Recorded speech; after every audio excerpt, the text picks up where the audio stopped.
अस्सलामु अलैकुम। हाँ, मैं क्यों तुमसे झूठ बोलने लगी। अब बस तुम्हें थोड़ी अक्लमंदी का मुजाहिरा करना है। जितना हो सके अब्दुर्रहमान को अपनी अदाओं में उलझाओ ताकि वो बगैर किसी इतराज के हाँ कर दे।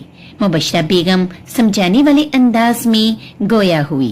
वो अपनी बहन के लिए बहुत फिक्रमंद रहती थी, क्योंकि न इसके सर पर माँ बाप का साया था और न ही इनके सिवा कोई पूछने वाला।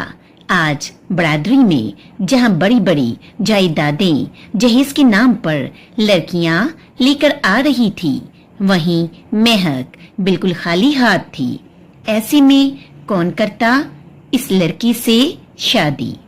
इन्हें अब्दुर्रहमान का रिश्ता सबसे बेहतर मालूम हुआ महक के लिए, जबकि महक सिर्फ अपनी मजबूरियों